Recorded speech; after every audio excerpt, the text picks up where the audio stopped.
نحمده ونصلي على رسوله الكريم أما بعد فأعوذ بالله من الشيطان الرجيم بسم الله الرحمن الرحيم إنا أنزلناه في ليلة القدر وما أدراك ما ليلة القدر ليلة القدر خير من ألف شهر تنزل الملائكة والروح فيها بإذن ربهم من كل أمر سلام هي حتى مطلع الفجر. وقال رسول الله صلى الله عليه وآله وسلم من قام ليلة القدر إيمانا واحتسابا غفر له ما تقدم من ذنبه.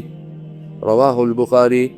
صدق اللہ العظیم وصدق رسولہ النبی الکریم. سامعین مکرم، آج کی نشست میں ہم لیلۃ القدر کے حوالے سے گفتگو کریں گے. لیلۃ القدر کے بارے میں اللہ رب العالمین نے ایک پوری صورت نازل کی ہے. سورہ قدر کے نام سے ایک پوری صورت اللہ رب العالمین نے نازل کی ہے. انا انزلناہ فی لیلۃ القدر، کہ بے شک ہم نے اس قرآن کو لیلۃ القدر میں نازل کیا. وما ادراک ما لیلۃ القدر، آپ کو کیا پتا کہ لیلۃ القدر کیا ہے، شب قدر کیا ہے. لیلۃ القدر خیر من الف شہر، شب قدر 1000 مہینوں سے بہتر ہے. شب قدر 1000 مہینوں سے بہتر ہے. تنزل الملائکۃ والروح فیہا بإذن ربہم من کل امر، فرشتے اور جبریل امین علیہ السلام اس رات میں اللہ کے حکم سے ہر کام پر اترتے ہیں. سلام ہی حتی مطلع الفجر، یہ رات سلامتی ہے صبح نکلنے تک. صبح نکلنے تک یہ پوری رات سلامتی ہی سلامتی ہے. ابن ابی حاتم نے مجاہد سے مرسلاً روایت کیا ہے کہ رسول اللہ صلی اللہ علیہ وآلہ وسلم نے بنی اسرائیل کے ایک عابد، ایک مجاہد کا حال ذکر کیا جو 1000 مہینے تک مسلسل عبادت کرتے رہے. صبح جہاد کرتے رہے، رات کو اللہ رب العالمین کی عبادت کرتے رہے. 1000 مہینے تک یہ کرتے رہے. یہ سن کر مسلمانوں کو تعجب ہوا تو اللہ رب العالمین نے سورہ قدر نازل فرمائی. انا انزلناہ فی لیلۃ القدر، یہ مکمل سورت اللہ رب العالمین نے نازل کی. اس امت کی صرف ایک رات کی عبادت کو اللہ رب العالمین نے اس عابد کے 1000 مہینے سے افضل اور بہتر قرار دے دیا. اللہ رب العالمین نے اس امت محمدیہ کی فضیلت تمام امتوں پر ثابت فرما دی، اور اس سے یہ معلوم ہوا کہ شب قدر امت محمدیہ کی خصوصیات میں سے ہے. سامعین مکرم، لیلۃ القدر کہنے کی وجہ یہ ہے، لیل عربی زبان کا لفظ ہے، رات کو کہتے ہیں. قدر کا معنی ہے عزت، شرف اور بزرگی.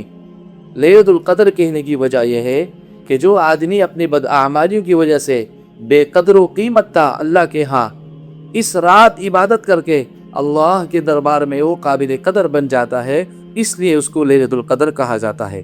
قدر کا دوسرا معنی ہے تقدیر، یعنی اس رات میں تمام مخلوقات کی تقدیریں فرشتوں کے حوالے کر دی جاتی ہیں.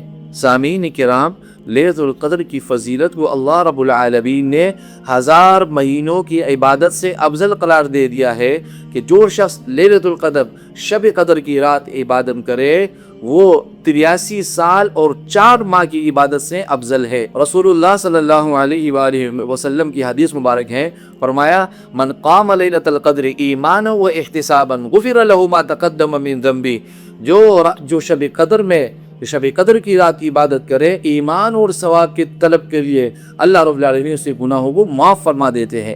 اور ایک حدیث شریف میں ہے کہ حضرت جبریل علیہ السلام فرشتوں کے جماعت کے ساتھ نازل ہوتے ہیں اور ہر اس شخص کے لیے دعا کرتے ہیں جو کھڑے بیٹھے اللہ کا ذکر کر رہا ہو.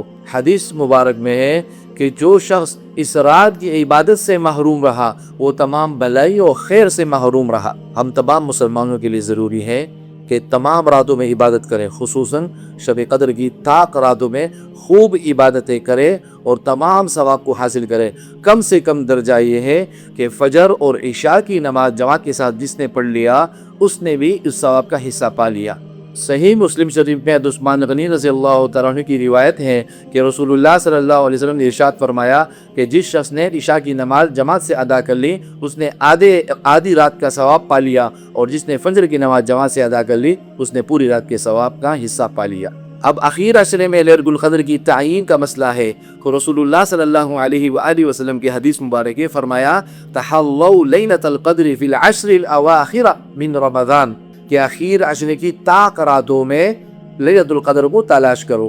ہم تمام مسلمانوں کو چاہیے کہ اس رمضان مبارک میں جو اخیر کے کچھ دن باقی ہیں عبادتیں خوب سے خوب کرنی چاہیے، اللہ کو راضی کرنا چاہیے کہ اللہ رب العالمین ہم سب سے ایسے راضی ہو جائے کہ پھر ناراض نہ ہو۔ اللہ رب العالمین ہم تمام مسلمانوں کو رمضان مبارک کی قدر کرنے کی توفیق نصیب فرمائے۔